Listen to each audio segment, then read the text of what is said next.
Welcome to Unscripted Gaming. My name is Josh. My name is Mike. And as a special bonus treat to all of those missing Stan, we welcome back Stan. Hello, Stan is back. Stan is We back. welcome back a different Stan. He is also named He's Stan. a changed man. And sounds like old Stan, but don't worry about it. He's fresh-faced and new. But Stan is back in the regular podcast rotation and fold. Stan. Back as the producer. I actually never left as the producer. No, he was still the back end, brains of the operation, putting together the ramblings of Mike and I, and the wonderful, awesome gameplay of me that always was good on the first take, and I never had to do anything. I take offense to this statement, but continue. So let's be 100% clear. Sorry we haven't uploaded in a little bit. We did have a very long 2.5-hour Metal Gear podcast that totally shit the bed. Completely. So, Dear kids, when you podcast or make videos or whatnot, these things happen. We'll get to that someday. So there's a Metal Gear podcast in the works because we're going to re-record it because it was too good not to give you guys. You guys deserve it. Mm-hmm. It's going to be sleeker and sexier. Yeah. It was just practice run.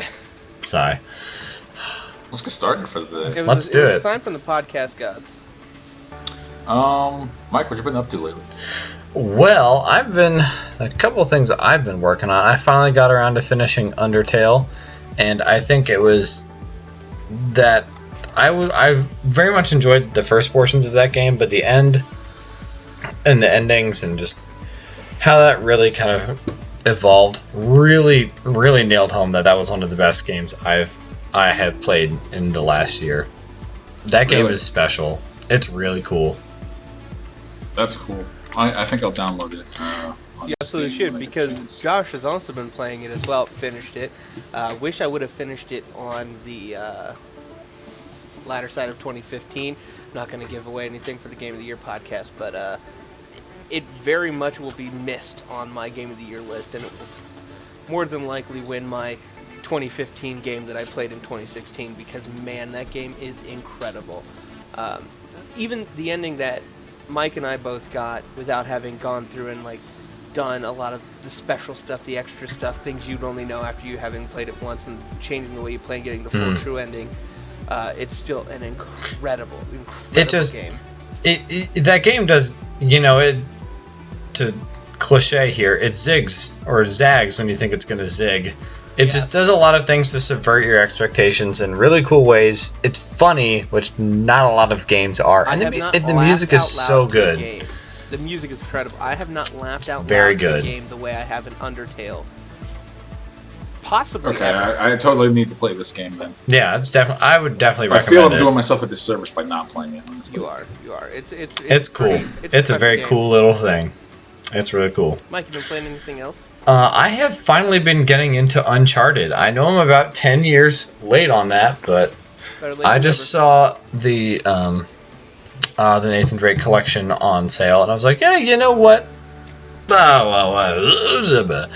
Let's give it a shot. 4 is coming out soon. Exactly. So I wanted to read up on it, because as someone, I had played The Last of Us, the remaster that Bluepoint and Naughty Dog did, and that game, it just wasn't my cup of tea. I didn't enjoy it as much as I think a lot of other people did, and saw it as one of the best games they've ever played. I just didn't quite connect with it on that same level, but I've really enjoyed what I've played of Uncharted. I've almost finished I haven't even gotten into 2 and 3, which I believe are the really strong titles.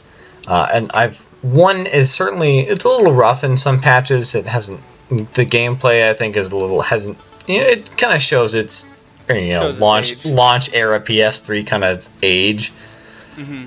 But, it's totally on my to-buy list. Yeah, I think a lot, it just, has a lot of a quirky kind of adventure, Indiana Jones the game charm that I was like, I've always kind of wanted to play this. I've just now gotten around to it and I really liked it. So as I continue through 2 and 3, I will report back, but it's definitely worth a look.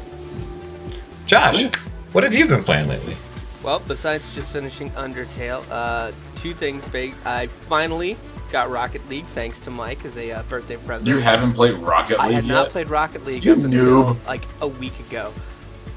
First game, scored the first goal and a hat trick. It's been incredible. I fucking love that game. That game is awesome. Really good. It's a lot of fun.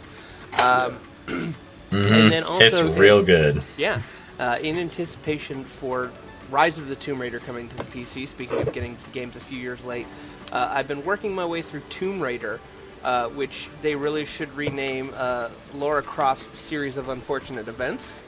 But it's really good. I've been really enjoying it, and I've needed a kind of action adventure exploration game, third person experience like that, and the way that game moves between cutscenes and the player taking control and giving the player the agency over things that happen during cutscenes instead of just doing the whole thing through a cutscene is pretty cool, and it moves pretty seamlessly, and I've really enjoyed it, and the things I've heard about Rise of the Tomb Raider have me really excited, but I've really been enjoying the game. I see some of the issues that people had with this one, but I've really been enjoying my time with it. I'm about 70% of the way through, so I'll finish it by the time Rise of the Tomb Raider comes out, but it's been a lot of fun.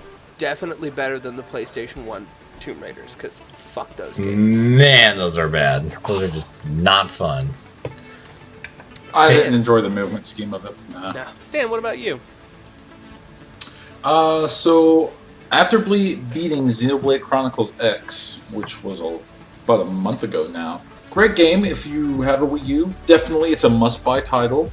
I have some qualms with it. It's got one of the most confusing user interfaces I've ever encountered. Definitely saying something.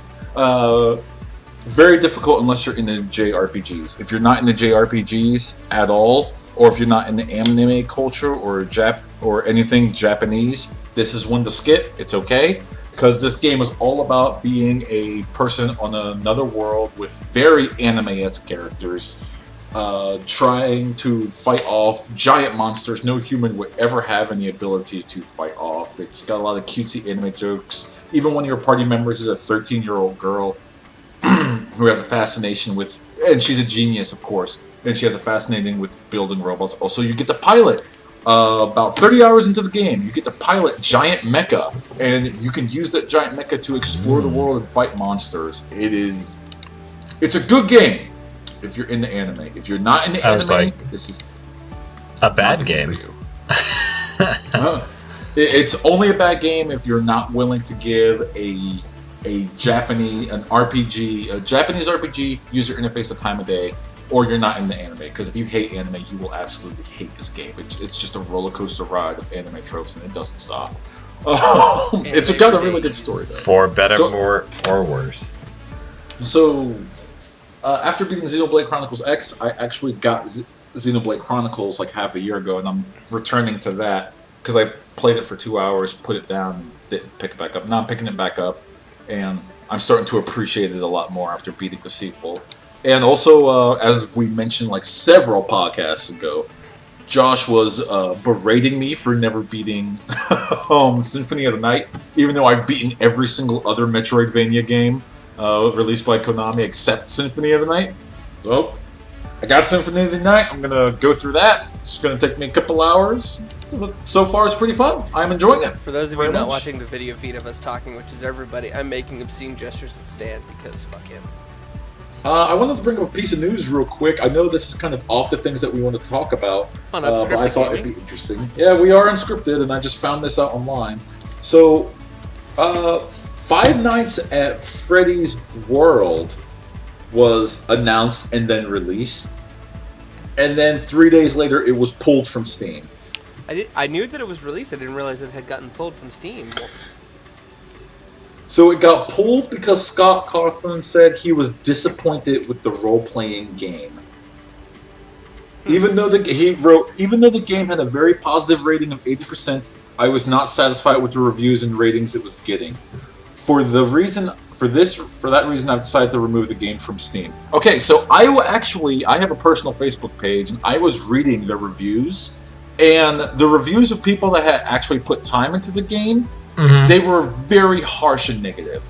I personally watched his video of the game, and I watched some people playing the game. And I was like, this is a horrible game. This is a bad RPG, and I don't know if there's any saving grace about it. Wait. It had an 87%, though, because the Five Nights at Freddy's fan base would pop in a minute, leave that long enough just to say they have a verified playtime, and then they say, oh my gosh, this game is great! 10 out of 10! Best game ever! Wait, Reviews like that all tell over me the place. That the Five Nights at Freddy's fan base Yeah. blindly supported a game that they didn't play because they're fucking crazy sheeple? I love you, Five Nights at Freddy's fan base, but for all of you that upvoted the game after an hour of playing, come on now. Come on. I saw you. I read those reviews. That 87% was not earned. It's full of lies. Is that the internet has people that lie and also have hard opinions on things that don't matter. Stan, stop saying ridiculous things. Okay. Okay. This is a serious podcast. I do for serious people. I do think that it's a cool gesture. I mean, that you don't see a lot of other I mean, obviously it's easier for him to do this because it's just a solo project, but for him to say, you know what, it didn't receive great feedback, let me take this game down, fix it, and then release it for free. That's just he's not going to release it for free. Why? Why? Here's my question. Why? That was something I had that just kind of struck me as odd as well. That's what he's saying right now. We'll have to see as the story develops. But I think that's certainly a gesture that you don't see in a lot of times, when certain other high-profile games launch broken and you see patches to fix that. Obviously they're complex, they're complex problems that take a long time to suss out. But that communication is obviously on a different level. Communication is it's key. unfounded. That's a big thing. So it's cool to see him, really, own up to that criticism, and then immediately take the steps to fix it. That's cool. Yeah, I may not give two shits about Five Nights at Freddy's and ever want to know anything about it, but I do have the capacity to appreciate a classy move in the game industry. So he's one of the classiest game devs, I think, in industry right now. Five Nights at Freddy's taught Josh how to love. Oh, you're always going to have that. You got to take the good with the bad. Yep. Good game dev, questionably loud fan base. It's kind of like Yuji Naka, great game dev. Sonic fanboys, all right, you guys got to calm it down. Come on, man. Let it go. It's good. It's not that good. But all right, Sonic moving on. Generations is amazing. Sonic Generations is fun. Sonic Adventure 2 is the best Sonic game. Sonic Fight me. Only 1/3 of Sonic Adventure 2 is good. There is only one game speed better than parts. Sonic Adventure 2, and that is Super Mario Sunshine. Fight Mike's me. kicked off the podcast. It was nice knowing you, everyone. Goodbye. So let's Mike move had a good forward. Nintendo announced a new president. In the passing of Satoru Iwata, Shigeru Miyamoto is no longer the main man at the head. They finally found a full person that will do it. He started at DNA, which is a mobile game developer here in San Francisco. Which I actually applied there once. They denied me. Nintendo partnered with earlier in 2015 when they announced that they were going to be expanding into the mobile space. DNA is the company that they said they were going to be partnering with. Yes, it is. Moving forward. So, but Tatsumi Kimishima. We'll go with that. He's also worked for DNA. Besides DNA, he also was the president of Nintendo of America from 2002 to 2006, I believe, right before Reggie Fils-Aimé took over that role. So he's been involved with Nintendo in various capacities for a while. Yeah. They announced some information about the NX, that it's supposed to be a console handheld hybrid. I'm raising my hands right now because Josh said that would be the great thing that they should do, and they're doing. I mean, I'm down. They've obviously been going that route since the GameCube era, since you could connect your Game Boy Advance to the GameCube and play games that way. I'm interested to see what it will be. Will it be a revolution in gaming that has never been unheard of? I don't know. Nintendo's been kind of weird on hardware lately. I'm the one thing I'm curious to see. I think this is Nintendo's kind of carved out a niche here for a couple of generations in terms of, titles produced for the Nintendo Wii or Wii U and titles made for everything else. And I wonder, just from these reports, it makes me wonder that they don't really care about the fact that games that are on a PS4 or an Xbox or PC generally don't end up on a Wii U. They certainly isn't worth it. Exactly. So I was interested to see if that was something that they would really address. No. There's obviously console handheld hybrid. It won't. Yeah, exactly. There's a lot of speculation here, obviously. So future listeners take this with a grain of salt, knowing we don't know anything. Yes, but again, this doesn't really. 2016. Disregard everything we've said because we're probably wrong on all accounts. Yeah, this doesn't. Supposedly, it won't launch till 2017 or later, which is good. I think that's that's very good. Yeah, this doesn't really scream them, trying to kind of patch those or just make amends with third parties that they've kind of generally ignored. Obviously, if anyone's going to create a console and software solely based on the strength of their first party development and titles, it could be Nintendo, because look at 2015. They've produced some incredible games this year. Well, and here's my thing is, especially with them going the route of console, handheld, hybrid, and partnering with DNA and kind of re-evaluating, I don't know that this is going to be the console that brings third parties back, but they are going to make the best hardware, and they've been doing this for a long time, but it's the best place to play Nintendo games, and now it's going to be one unified console that is the best place to play Nintendo games wherever you are. I'm sorry, did you say Nintendo makes the best hardware? No, they make the best place to play Nintendo games. Because the thing is, they make a very tight controlled system that they know exactly how to wring out every ounce of power. From the day one of the console till the last day, they know what to do to get the best performance out of it. They can't, a lot of third parties, it takes them years to really understand how to use a console. If you look at early Xbox 360 games to Xbox 360 games at the end of the cycle, there are gulfs between them. So I gotta disagree with you in this generation. In this generation, we have already seen the max that the PS4 and that's Xbox because those One can consoles put were out. underpowered and the consumer They're market, just mid-grade PCs. That's all they are. Yeah. And you could crack them open and take some of the parts out if they weren't kind of just put in there in a specific way. But the parts in there, you could build a mid-grade PC out of. That has more to do with the fact that they're underpowered and the consumer market has changed and they will never be able to charge what they need to get the right power they need. But here's the thing: fair, what, the Wii U is underpowered too, but man, they know how to make those exactly. games incredible. It's like Super Mario 3D World. I think is one of the best looking games just out there because they do on the Wii U. That game is gorgeous. It just I would the say style Smash and Brothers or Xenoblade X is better looking. It's just like the style. Like here's the thing: is the point here, Stan. Games on much lower powered hardware because they know how to use it. They're going to give consumers on both sides of the ball, whether you're mobile, you're at home, you're able to move it around. It doesn't matter because life has changed, and Nintendo's going to be the first company to really capitalize that and put the games you want to play where you're going to be. At any time you're going to be able to play it.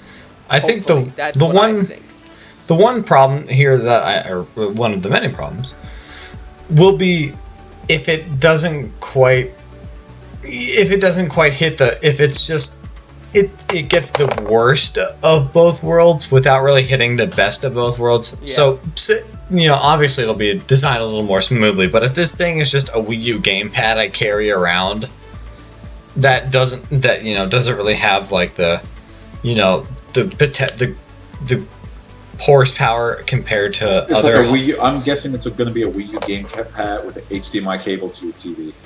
Yeah, so if they kind of you kind of know what I'm saying here. If they take all the misses, but don't really get anything, don't really get to the core of what you've been saying, Josh, and really talking about how you can have the one place to play Nintendo games, that's where it's going to be problematic. If it's just, well, I'd just rather play something else because I don't want this thing that's not good at anything. Yep. The last thing I'll say on the new Nintendo president is two things. One, people who said Shigeru Miyamoto is going to be the next president. He was the interim president. Yeah, he was the interim president, but people who said he was going to take over that role are fucking crazy. Oh, I'm glad he's not.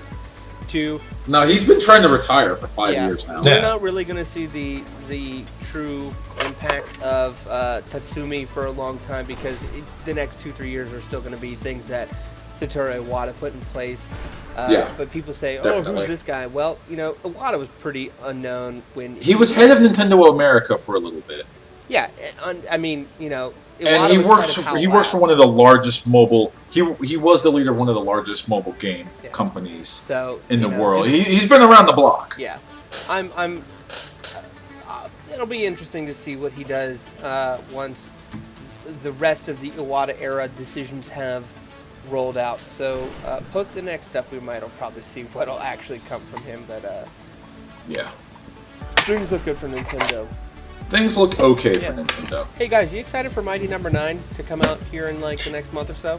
Heck so yeah, I am. Gee darn. So Josh's pandering segue aside, it's been delayed twice. They said it's going to come out. It's been delayed again, the first quarter. It's going to come out, right? No, it's been delayed up till spring of 2016. They made this really long post to all Kickstarter supporters telling them, hey, we're hard at work at it, but it's not fitting the quality because the network code is not correct for this game. My first question is, why do you need network code? Is it like for leaderboards? Is there multiplayer in this game? What is going on? Why is there net code in this game? Doesn't matter. In case you were wanting to play it, you can't. It's coming probably April, if I had to go ahead and give it a small guess. April or May. That's fine. At this point, I don't even care anymore. I'm not a Kickstarter supporter. I really have no dog in this fight. I'll buy it when it comes out, or I'll listen to reviews. Speaking of crowdfunding, this is going to be a decent segue. I was going to mention a brief thing about Mighty Number 9. It just kind of goes to show the kind of the pitfalls you can get into, with things like stretch goals, where they get more money, as they post ambitious stretch goals that kind of drive a lot of hype. Yeah. Which it's great for projects like this to really get the funding that they really deserve, or at least get a bit of funding to secure additional funding. But then they're left with this just massive laundry list of tasks that put them in a very difficult position to even really, achieve what they were trying to create here in the first place. That just kind of this just shows another kind of pitfall of, kickstarting and what that can mean here. So speaking of kickstarting, there's this program that Josh likes called Fig, and Tim Schafer is on the board of Fig. Tim Schafer launched a game to be funded through Fig. It's Psychonauts 2. I've actually never played the first Psychonauts. Many people haven't. They probably have through Humble Bundle. There's a link I'm going to provide in the description. It is to a YouTuber called Dangerous Analysis. He's going to explain much better than I ever will on how Fig is destined to fail. The program is destined to fail. Fig, the company right now, is bleeding money left and right. They only have, I think the video said, like 10,000 or something like that in assets. That is nothing for a company based in California. Not a lot. No, they are bleeding money, and to even be an investor in Fig, you have to have about $2 million in assets. And to make a profit from the game Psychonauts, it has to sell I do believe he said in the video, I'm going to get it wrong. Please click the link and watch the video. I do believe he said about 7 million units before the game will make a profit. The first Psychonauts, bear in mind, sold about 4 million units. Not bad, but bear in mind, they're also including Humble Bundle sales, Steam sales, and physical sales. If you were to just include physical sales, it probably sold closer to about 400,000 units. Physical retail sales when the game was actually available, or if you're including the game being available on disc. This means that if you invested in Psychonauts, it's very likely you're not going to make a dime. It's also very likely that when and if the company Fig goes belly up because they're bleeding money left and right, you will lose all your assets because the contract you signed to be a part of Fig says that they can, in more or less, take the money and run, and you will not get a dime. So, that being said, remember who is running this Kickstarter. This is Tim Schafer. I don't hate him as a person. I just don't respect him as a game designer lately that's gotten to the, what do we call that, crowdfunding scene, because he messed up Broken Age. They put their goal at $400,000, they got $3 million, and they ran out of money. Rebuttals. I will say, Tim Schafer's bad with money. But you're going to invest in him. There are people investing into this guy. Somebody needs to be like his boss and fucking get the reins on his spending. That's not the last project that failed. But here's the thing. I am not saying that Psychonauts and Fig is a good investment. I am saying that it is an important step in the evolution of crowdfunding and the ability for gamers to have some way to support the games and the designers in a new way.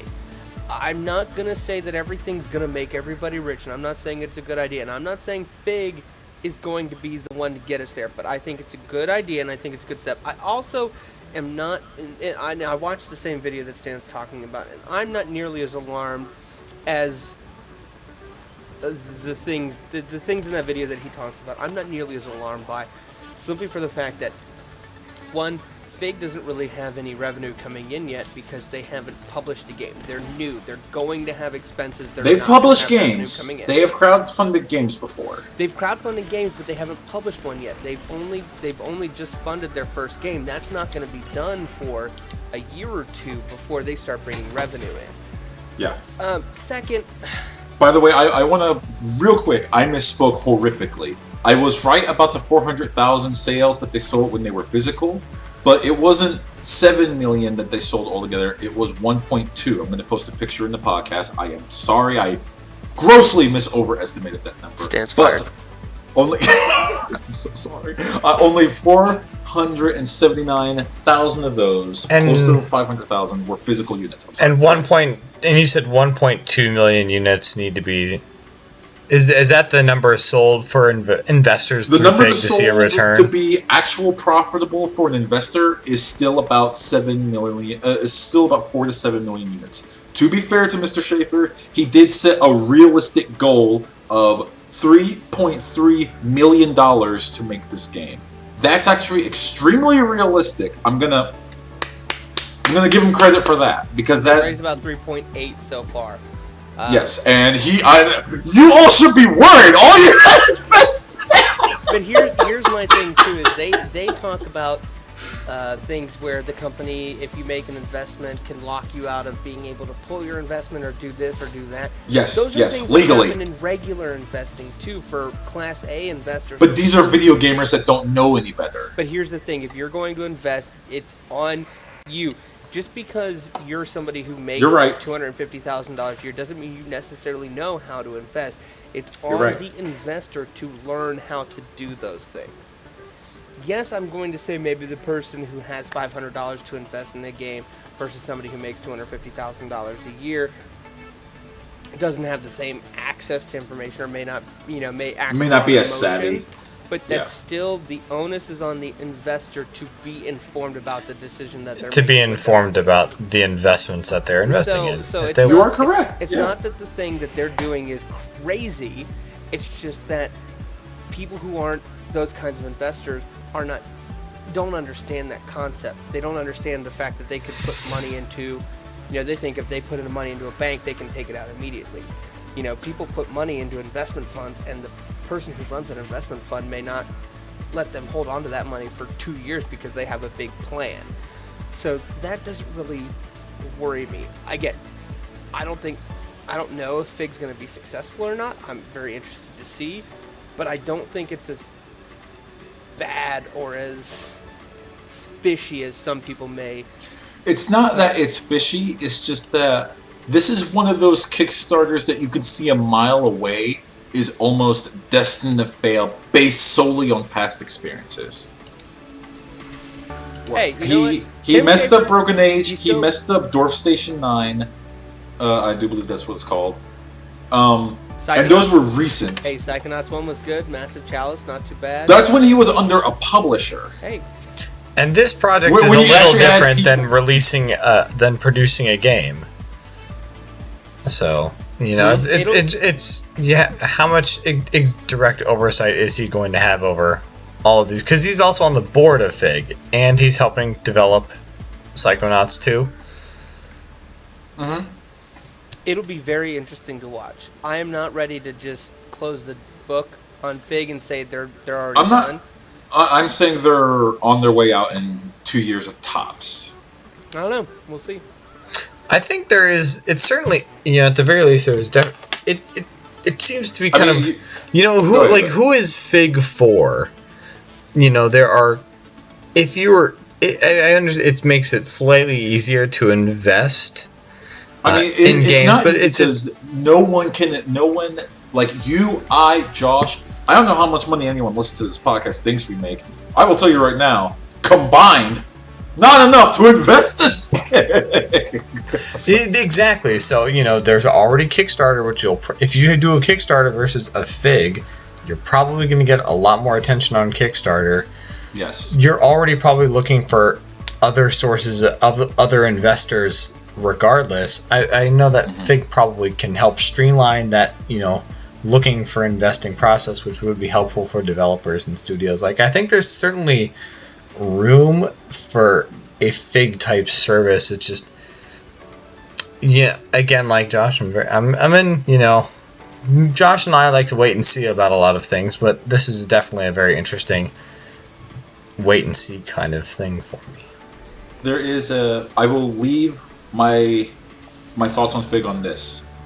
The company has to give legal filings, and legally filed Fig investors have listed the company under most concern, which is investor speak for we have about 6 months to a year before we liquidate.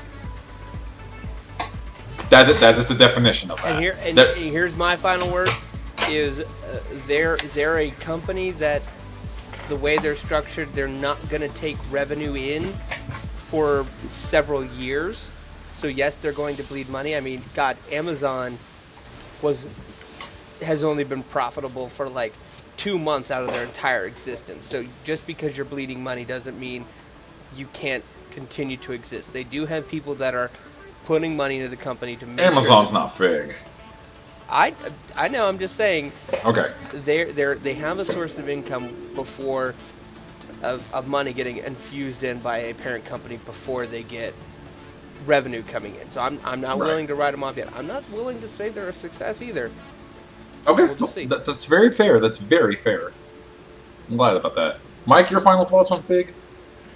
I kind of already voiced them. Again, I'm just very curious. I think there's room for kind of streamlining the investing process for developers and investors alike. I think the kind of Kickstarteriness of it